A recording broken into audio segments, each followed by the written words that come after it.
Hello everybody, Joshua back here again, and I welcome you to another Dragon Ball movie review. Of course, it's a part of my 13 days of Dragon Ball Z, and today I give you my review on the 4th ever Dragon Ball Z animated feature titled Dragon Ball Z Lord Slug.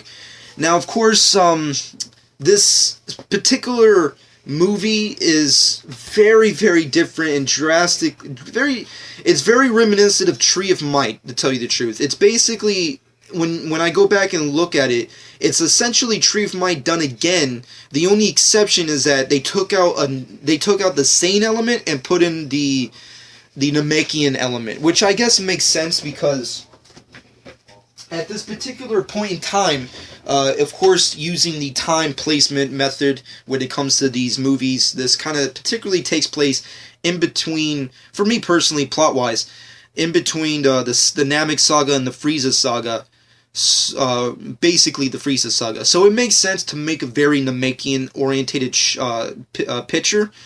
But I kind of find it ironic that they continue to, once again, it's the plot traits that get used and worked on again and again with most of these movies, that they of course used the element and basic plot of, okay, intergalactic aliens from a distant planet in space come towards Earth, and of course have to take over the planet for their own necessary means. And of course, Goku and the Z-Warriors have to try and stop them. That's essentially the plot. And of course, this introduces the main protagonist, who gets his freaking name on the fucking title of this picture, which is of course Lord Slug, who is a ancient Namekian and the main villain, of course, of this particular movie. And he was apparently born and raised on the original planet Namek, and of course, before it was blown up by Frieza, of course. And prior to the climate that, of course, wiped out pretty much the entire Namekian race, Slug discovered a key to unlocking higher consciousness within him. So he's definitely what we would consider a super Namek, which, of course, over the course of the series, we only see only one actual character that's basically a Super Namek, which is, of course, Piccolo. But in the movie series, of course, there's also Lord Slug and what have you. The Super Nameks are very interesting characters, and they also have extraordinary enhanced strength in comparison to your normal average Namekian. And it's kind of funny, ironic and funny that they had to make a Namekian the main villain of this kind of movie. And I also find it funny that he has a lot of the same traits that King Piccolo kind of had, because his main goal coming into this movie is, of course, he goes to planet Earth for the sole purpose of gathering the Dragon Balls, which is ironic, because you would think that, okay, he's a Namekian, he lived on the original planet, why doesn't he just use his own planet's Dragon Balls? Once again, a big inconsistency there that I found funny. Granted, maybe he left, kind of like Kami. Maybe he just left or what have you. But it's just unnecessary. Like, just use the Namek's Dragon Balls. You're fucking from there. Fucking go there and just use them. But of course he has to go to Earth because, this is before the Z-Warriors actually start leaving space. So, which doesn't make sense because, of course, time-wise, they already been a Namek already by this point in time. So it makes no sense. It's just a whole bunch of inconsistent, weird shit that, of course, this is prior to actually leaving space, which I don't think they actually end up doing until the Return of Cooler movie. I think that's the only that's the first movie where they actually leave Earth, and like the most of the movie takes place outside of planet Earth. So that's a long ways from here. Nonetheless, of course, plot-wise, let me give you a quick summary. Basically, Piccolo and Gohan with Icarus, of course, enjoying the day, and of course, to the shock, Piccolo discovers the fact that there's an entire planet heading towards his way, and we get introduced to the scenario and the logistics of like Piccolo's super Namekian hearing, which of course plays a huge factor with the actual movie, ironically enough. Namekian hearing, the best type of hearing ever. God, it's a terrible joke, but nonetheless, essentially, the planet discovers that there's a planet Earth basically discovers that of course there's a humongous planet or meteorite which is about to intersect planet Earth, and once an impact, of course, Earth will be destroyed, and that's pretty much it of the human race. And of course, the entire Earth is scrambling around. There's a humongous great scenario of like everybody just trying to escape because you know what, we're not going to stick around to die, even though it doesn't matter because if the thing does end up impacting you, you're going to die nonetheless. Which I always find weird in like apocalyptic movies where like the planet dies. It's like it's going to blow up. Like, it doesn't matter if you go from here to there, it's still, the whole planet will blow up. What do you think? It's just gonna, like, hit the water and that's it? Nothing's gonna happen or something? I always find it weird in those apocalypse movies that they think that, oh, we gotta go to California, we gotta go to the city. Bitch, shit hits the fan everywhere. It's not like you're gonna go to Mexico and, like, the shit's not gonna hit there. It's fucking going everywhere, man. I hate that shit. But nonetheless, they have that in here, which is a good inside joke. And, of course, Goku and Krillin decide to shoot Kamehameha waves at the meteor to hopefully deflect it and make it not impact with Earth, which of course fails. But on the plus side, when I think about this, one of the great things about it is the way we get to see the impact of the Kamehameha waves, which is really interesting. I think they used the same method when it came to showing off the Kamehameha waves from this movie, and I want to say Cooler's Revenge as well. The design of how they did the Kamehameha waves, I wish they do that with every single one of these movies. Like, the way the designs go is just so much better than how they were presented anywhere else. And in the future, I mean, like, I like the normal standard Kamehameha waves, but I love the way they're presented in the movies, specifically these two flicks, which is Lord Slug and Cooler's Revenge. Which, on top of that, talking about the visuals for a second, the visuals are very awesome with this movie. This is definitely the start of when the Dragon Ball Z movies were moving away, basically, from the anime, where it had a little bit more of a slicker, kind of pristine look to it.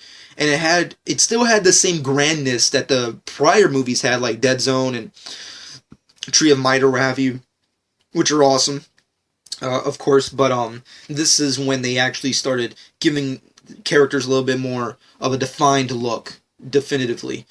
But anyways, the meteorite, of course, impacts with Earth. Earth does not destroy. Apparently, it was just a small little spaceship, essentially, which, when the dust clears, we get an entire armada of soldiers who are, of course, dedicated to taking down the Earthlings and, of course, shooting out this device that cools the planet into a different type of temperature, which I don't understand what was the purpose of that. Of course, I understand it. Of course, the biology, the scientific behind, of course, whatever. The thing blows up in the air. You block out the sun. The Earth will freeze, and it will just create another ice age. But what's the purpose of that? And I don't understand what was Lord Slug's idea with that. First off, he's Namekian. Okay, let's think here. The Earth's atmosphere, the Earth's overall weather system is way different from the Namex. We've been to Namek. We had a whole fucking saga story arc dedicated to that planet. The planet has 2 moons.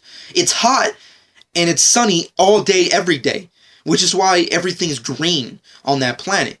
Hell, even Krillin makes a joke about it, which he states, no wonder you guys are green, because there's 2 planets and and it's always up every day.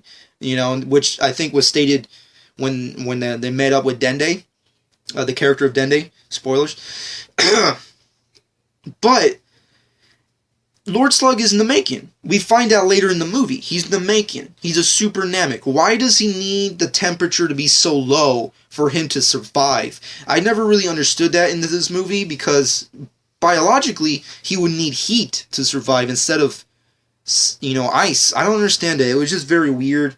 I didn't understand what they were trying to go with the whole ice age with the planet. I guess basically they just wanted to give this particular movie, in comparison to others, a more apocalyptic thing, where it's like not only the Z Warriors are affected, but the entire planet's affected. Kind of like how they did with Tree of Might. Once again, to compare and contrast, they that weather machine is just a standard copycat of just the Tree of Might, the Tree of Godly Might, essentially.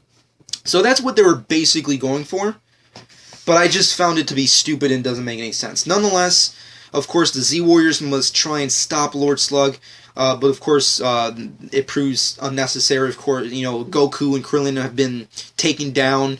They're kind of like out of commission for a few seconds. They've been kind of out of it for the entire flick almost.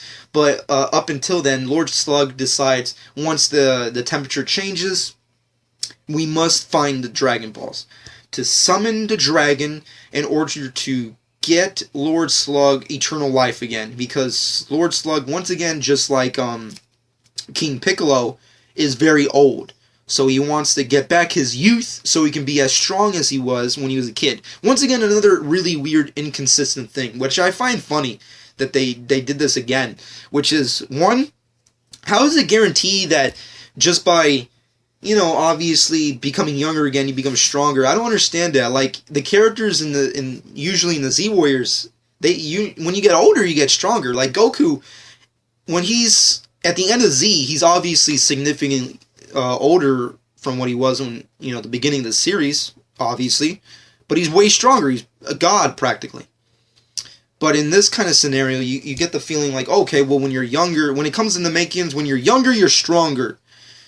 I guess that's just the difference between these characters' biology and physique or what have you, but I always find it weird when one of these characters are like, I need eternal youth, and by just getting youthful, you become ultimately stronger again? I don't understand that. Like, what the fuck? I don't get it. But nonetheless, he gets his wish. Once again, another character. I think the second only character, Garlic Jr. was the first character to actually get his wish. Lord Slug is the second one, but his wish is a little bit more practical, where he just needs eternal youth, not like immortality or what have you.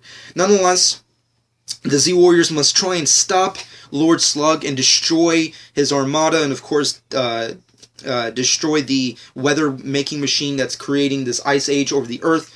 And of course, Goku must take on Lord Slug in the eventual boss battle. And it's just chaos ensues, amazing battle. Hands down, next to the Goku versus Turles, this one definitely takes the cake when it comes to this. This is just an epic battle, biblical proportions. Of course, it introduces one of the first ever transformations that we actually get in these movies, which is the false Super Saiyan, which is the only time we ever see this kind of transformation in the series. But God, is it badass. That's a cool fucking transformation. And it's, of course, there's an error where it's stated that, look, oh, he's become a Super Saiyan. Of course, this is prior to the events of him becoming a Super Saiyan officially against Frieza. So it's the false Super Saiyan. But I love the look and design of like how he looked. It's so bad. It's kind of like if you took Kaioken and Super Saiyan and mixed them together. That's what it fucking is. I love how his pupils just go away and he's just enraged and anger, and his hair kind of looks the same, but it has a different kind of tint to it, and you still have, your regular Super Saiyan aura.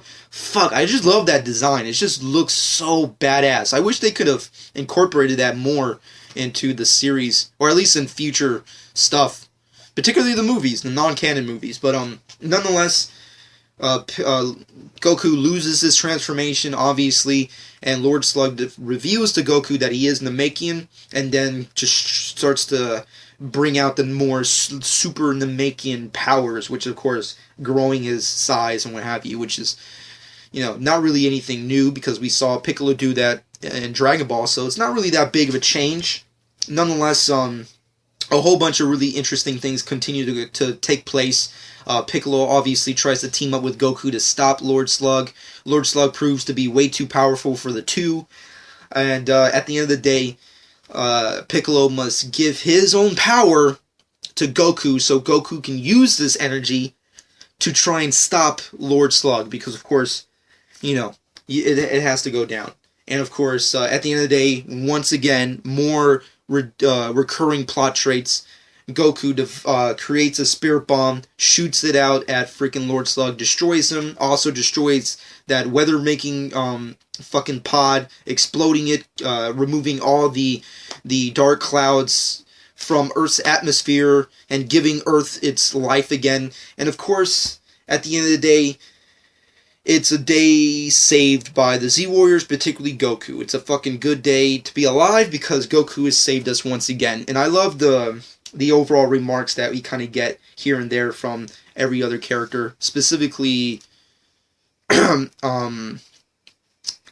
Piccolo and Gohan, like their whole kind of scenario together when they're talking and just discussing, just the comedic elements that they kind of put in this when it comes to those two characters were awesome.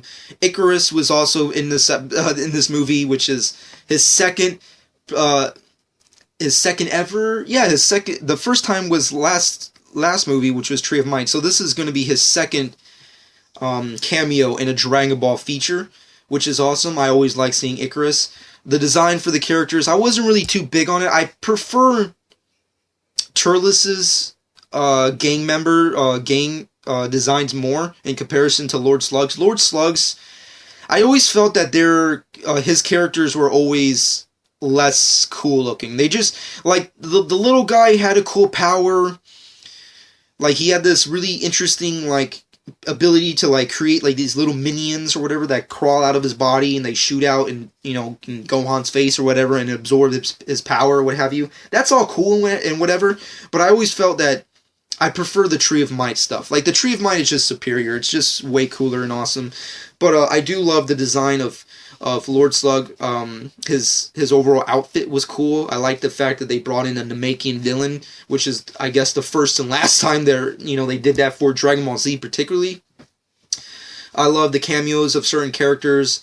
It's always nice to see the gang. Of course, Goku and Krillin kicking ass, which is funny. Krillin, obviously, being comedic is always awesome. The second he gets blown over by Lord Slug and he gets his ass kicked, it's just hysterical. I just love that moment.